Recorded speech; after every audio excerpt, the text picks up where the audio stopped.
Imagine you are 8 years old. You're on a boat with your family in the middle of the Pacific Ocean. Then, without warning, orcas attack. Not one, not two, a whole pod. They ram the hull.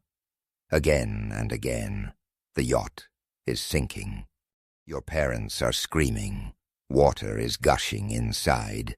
You have 60 seconds to grab everything you can before the boat goes under. 60 seconds before you find yourself in a tiny raft in the open ocean. There is no land for thousands of kilometers.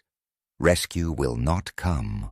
Only you, your family, and the sharks circling below. It happened. The year was 1972. The Robertson family, a father, a mother, and 4 children. Their yacht was attacked by orcas and sunk in minutes. They survived 38 days in a life raft designed for 10 days at most. They drank turtle blood. They ate raw fish with their bare hands. They watched their children dying of hunger. And when rescue finally arrived, they were hours away from death.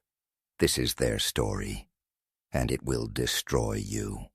Douglas Robertson was a dairy farmer from England, but he wasn't content with a quiet life milking cows. He wanted adventure. He wanted to see the world. So in 1971, he sold his farm, bought a 13-meter wooden schooner called the Lucette, and convinced his wife, Lynn, and their 4 children to sail around the world with him. The children were 18-year-old twins, Neil and Sandy, 11-year-old Douglas Jr., and 9-year-old Anne. Plus they took a 22-year-old student named Robin, who wanted to be a crew member. 6 people, 1 boat, the adventure of a lifetime.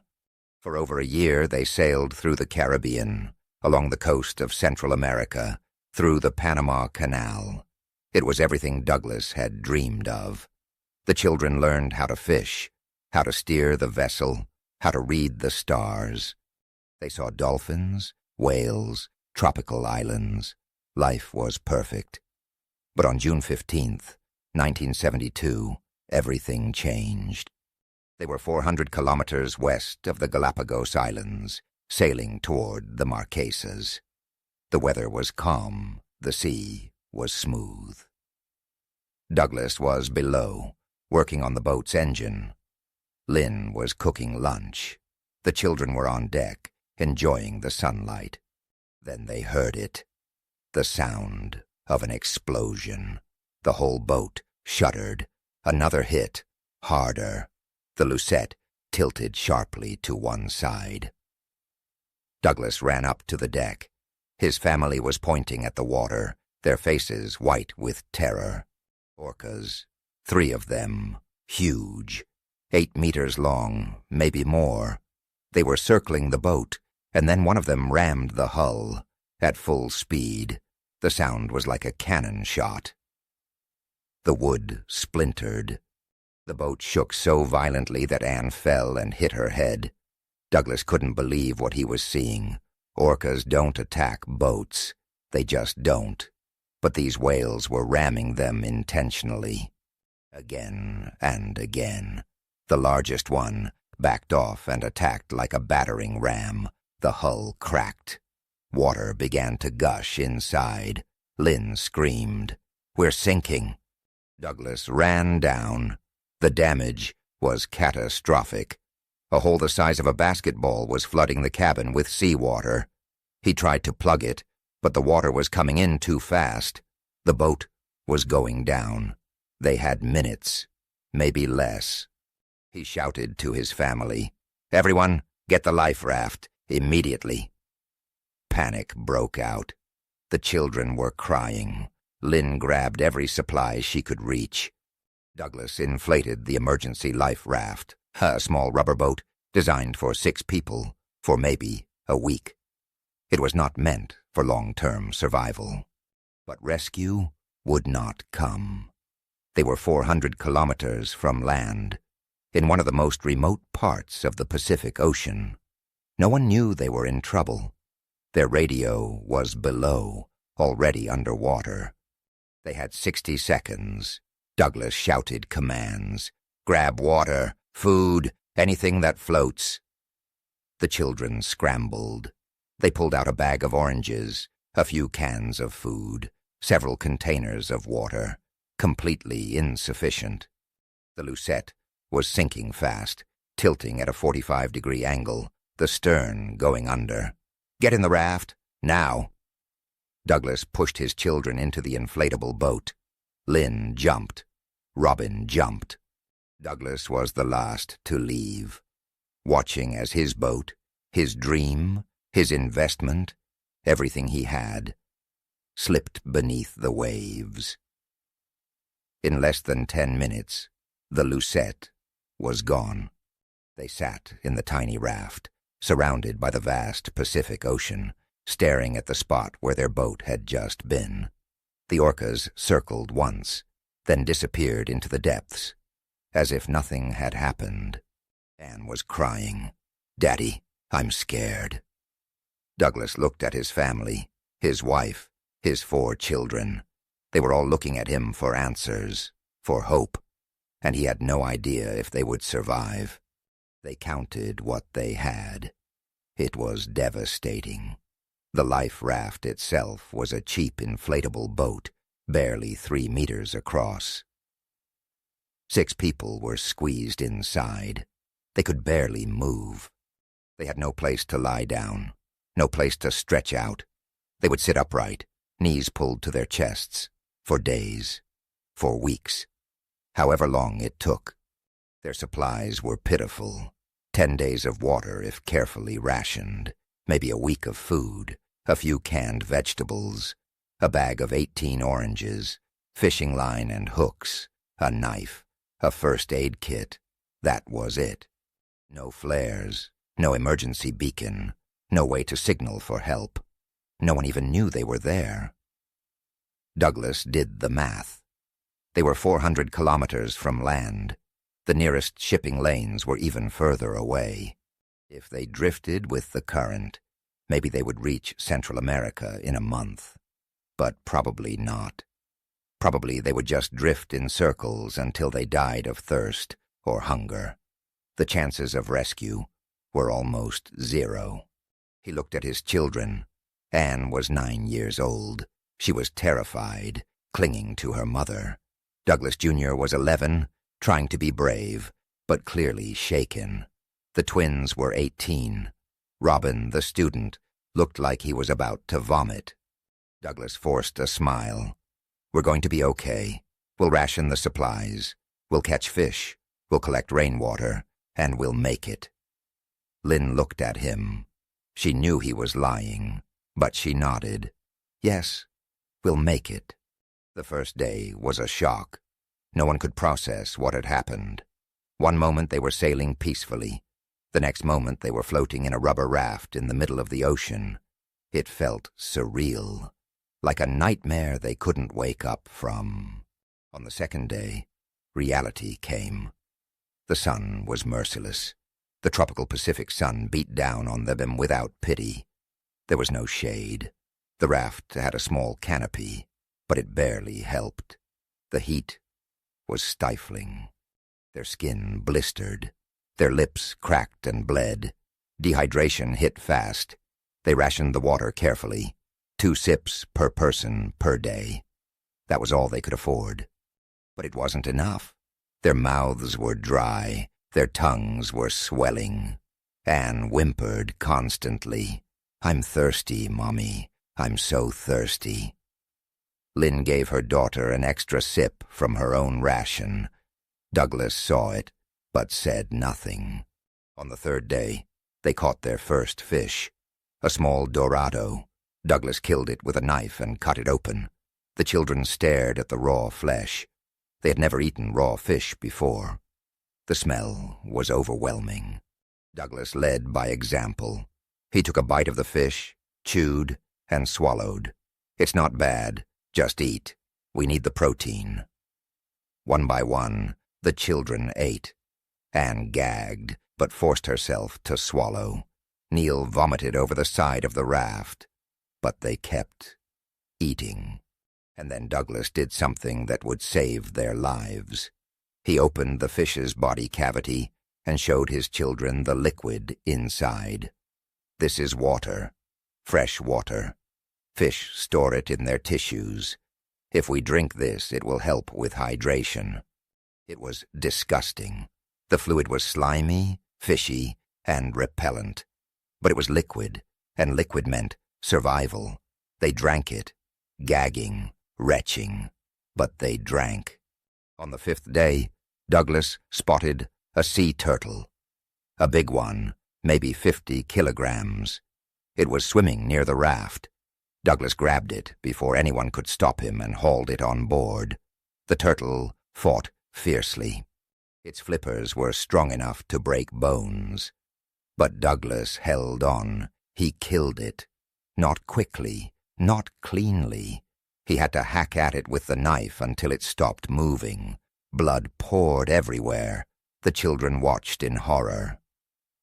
Anne screamed. But Douglas didn't stop. That turtle was food. That turtle was water. That turtle was survival.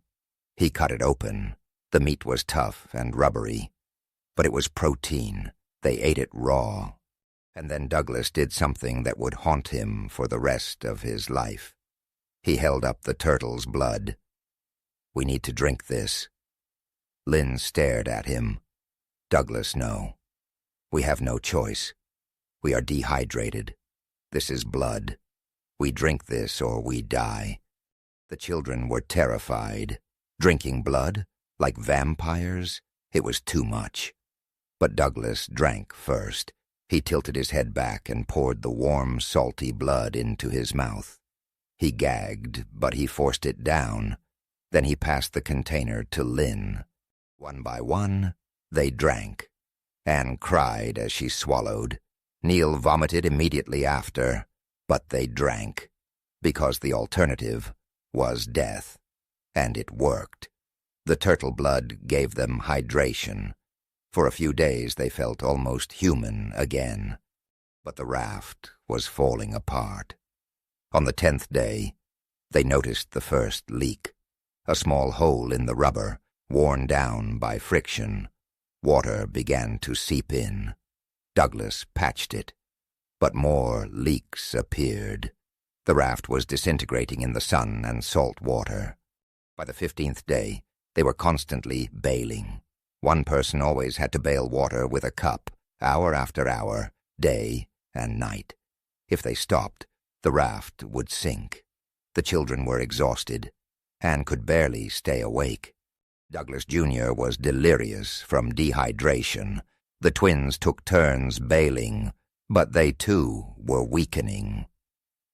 And then, on the 20th day, disaster struck again. A storm, a massive Pacific storm, blew in from nowhere. The waves grew to 3 meters, then 5, then 8. The tiny raft was tossed like a toy. Water crashed over them. They clung to each other, screaming and praying, certain they were about to die. The storm lasted for 6 hours. 6 hours of hell. When it finally passed, they were soaked, freezing, and traumatized. But they were alive. Barely. The storm had destroyed most of their remaining supplies. The last of the canned food had been washed overboard. Their water containers were half empty. They had maybe 3 days of water left. After that, nothing. Douglas looked at his family. They were skeletons. Lynn had lost 15 kilograms. The children were emaciated. Their skin hung off their bones. Their eyes were sunken. They looked like survivors of a concentration camp. Anne didn't speak anymore. She just stared at the horizon, her eyes blank. Douglas Jr. had infections on his legs. On the 30th day, Lynn broke down. "We're not going to make it, are we?" Douglas couldn't answer, because he didn't know. He wanted to lie. He wanted to give her hope. But the truth was, he didn't think they would survive. They had been out there for a month. No ships, no planes, no rescue. The water was almost gone. The food was gone. They were starving to death in the middle of the ocean. But then, on the 32nd day, they saw something. A ship, a fishing trawler on the horizon, kilometers away, but visible. Douglas grabbed one of their last flares and fired it. A bright red light shot into the sky. They screamed, they waved, they jumped and splashed in the water, anything to get attention. The ship didn't change course. It kept going. It never saw them. The family collapsed in despair. Anne sobbed. Why didn't they see us? Why? Douglas had no answer. They had been so close. That night, for the first time, Douglas thought about giving up. Just letting go. Slipping into the water and letting the ocean take him. It would be easier. Faster. Less painful than watching his family slowly starve. But he couldn't. His children needed him. His wife needed him. So he held on. One more day. Just one more day. On the 38th day, they saw another ship. This time, closer. A Japanese fishing vessel. Douglas fired their last flare. It exploded in a rain of red sparks. The ship turned toward them. They had been seen. The Japanese fishermen hauled them on board. The Robertsons could barely stand. They were so weak they had to be carried. The crew stared in shock at these 6 emaciated, sun-scorched, barely living people who had somehow survived 5 weeks in a life raft. They gave them water, food, medical attention, and slowly, over the next few days, the Robertson family returned from the brink of death. But the trauma never left them. Anne had nightmares for years. Douglas Jr. couldn't eat fish for decades. Lynn developed PTSD and panic attacks whenever she saw the ocean. Douglas wrote a book about their ordeal, Survive the Savage Sea. But he never sailed again. The ocean had taken everything from him, his boat, his savings, almost his family. He had seen his children drink blood to survive. He had watched them starve. The Robertson family survived 38 days at sea. They drank turtle blood. They ate raw fish with their hands. They watched as orcas destroyed their lives. And they refused to give up. Not because they were strong, not because they were brave, but because they loved each other. And that love was enough to carry them through the darkest 38 days of their lives. If this story touched you, if it made you realize what humans are capable of when everything is taken away, hit the like button and subscribe. These are the stories that matter. Stories that show us the limits of human endurance. Stories that prove survival is not about strength. It's about the refusal to give up, even when the world is trying to kill you. Thanks for watching. And remember, family is everything. When the world falls apart, they are all you have. Don't let go.